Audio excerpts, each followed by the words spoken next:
many precious stones and many ore deposits in a place, and you don't find in the other. It's a way of distributing the bounties of Allah subhanahu wa ta'ala. Okay, so another question. Allah mentioned in the Quran, وَالْجِبَالَ أَوْتَادًا. Yes. And we created the mountains to be is a pigs for the earth. Yes. As I said, every surface elevation on the surface of that globe, the earth, has got a downward extension 10 to 15 times its surface elevation. And I cannot find a single word that can describe the surface elevation, the downward extension, and the process of fixation better than the word pig or picket. And then when Allah said, وَالْجِبَالَ أَوْتَادًا, it's again a miraculous way of describing mountains. And having this mathematical equation of 10 to 15 times the downward penetration of the mountains, is it used scientifically in any sort of construction, maybe in the construction area? Of course, we don't reach these depths. 100 kilometers, nobody goes 100 kilometers deep. I mean the ratio itself. It can be used, definitely. It can be used, especially in high-rising buildings, you see. Yes. You have to calculate your elevation very precisely. Otherwise, the building will collapse. Yes. Okay. Right. Any further questions, Zabihullah? Yeah, for the rivers, I just got a point that mostly if we see in geographical division between the countries, river could divide them into two countries. And this is like in the verses Allah mentioned that we make it like to show you the direction. Yes. So I would ask you to raise your voice a little bit and repeat your comment. Yeah, the comment was that if we see sometimes that rivers divide two countries. Yes. This is the border between the countries. Yes. So it's like an indication of the separation between these two countries. Well, it may not be meaning a separation. May not be a separation, yeah. But of course it can. It shows the need of people to cooperate. The need for people really to get to cooperate, because in Islam we believe that all human beings, regardless of color or tongue or creed or anything else, they are brothers and sisters in one large family that goes back to Adam and Eve. May Allah be pleased with them both, you see. So if there is a dividing river between two countries, they have to live together, side by side, make use of that blessings for Allah subhanahu wa ta'ala without quarreling. Not the opposite. Not quarreling about it. Yes, okay. Now, Abdurrahman. Actually, I had a question in my mind, but Zabihullah triggered two more questions. Actually. Yes. Okay, so now you have three.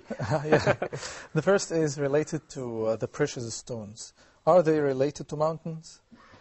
Or you see, precious stones, most of them need tremendous pressure to form. And this tremendous pressure to form can only take place in the roots of mountains. You see, this is the only area where you can get diamond, for example, you see, where you can get diamond pipes, you see. You can get other precious stones. Because these roots actually form under tremendous pressure and very high temperatures. And actually, most precious stones need these conditions to form. When a mountain is eroded at the peak, it rises up. It pulls itself or its root from within the zone of weakness, until these roots will be completely exposed at the surface. And then you can find these precious stones. And that's why probably in Afghanistan and in some areas in Pakistan, you can get plenty of these precious stones. Yeah, I'm sorry if you have a question, but the diamond cut most of materials because it's very powerful, solid. So by which material we can cut the diamond? Of course, you have to have certain alloys by which you can cut the diamond, because it's the hardest known mineral. Yeah. There is what we call hardness scale. Yeah. And number 10 in this hardness scale is diamond. Yeah. And of course you have to use something with a greater hardness so that you can shape it. And you can only get this by certain alloys. Zabihullah spoke also about mountains being pegs. In my lingual understanding of the word peg, it fixes two things together. So, but we know that continents move. how come they are pegs that fix mountains together while they are moving? Thank you very much. You see, as I said, when a mountain chain is formed, this movement stops.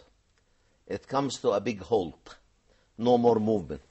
Until you erode that mountain completely, until this mountain is completely pulled from the zone of weakness, then the mountain is dead and the movement can start again. Okay. So we come to my question now. Okay.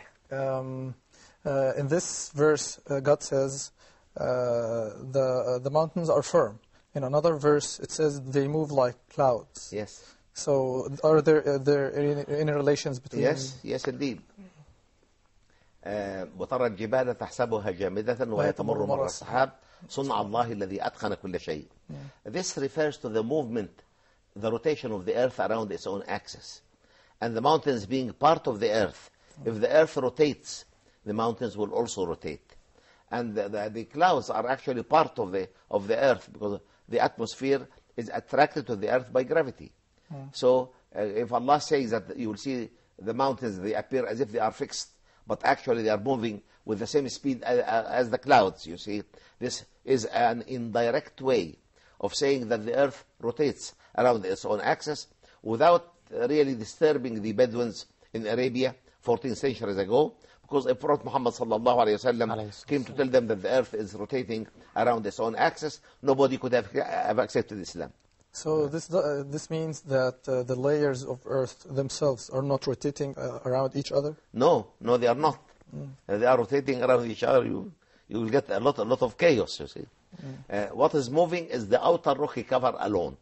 And this movement is very slow, a few centimeters per year, so that it will not disturb us. It will not be disturbed by it, you see. So the movement is very gentle, very smooth, so that it will not disturb living beings on the surface of the globe. So finally, Dr. Zaghlol, the formation of the mountains as stabilizers to earth, I think it shows the power of Allah subhanahu wa ta'ala as an indication of His power and Almighty Allah. And this is something that we should be learning from, because and also in this ayah it says لَعَلَّكُمْ تَهْتَدُونَ. No.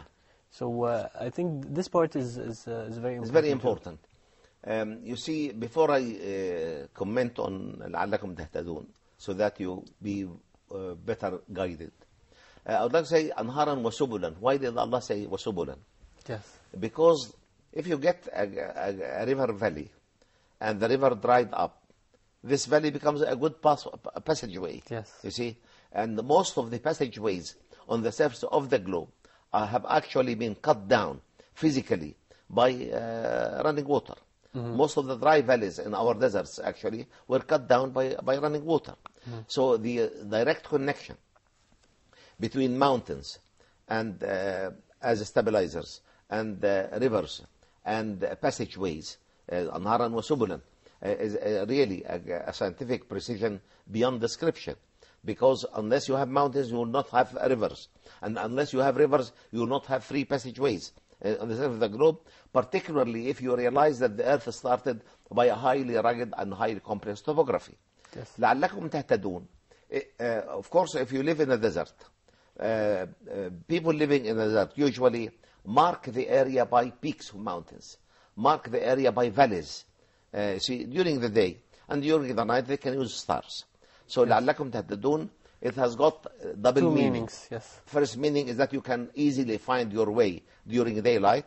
Okay. Second meaning, you can see the work of Allah subhanahu wa ta'ala, and this can direct you to worship your Hidayah Lord also. in a better way. All right. Okay. We thank you very much, Dr. Zaghlol El-Naggar, for being here with us. It was a pleasure to have you. And I also like to thank Abdurrahman and Zabihullah for being here with us.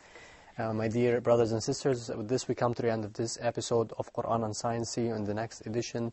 Until then, Assalamu alaikum wa rahmatullahi wa barakatuh.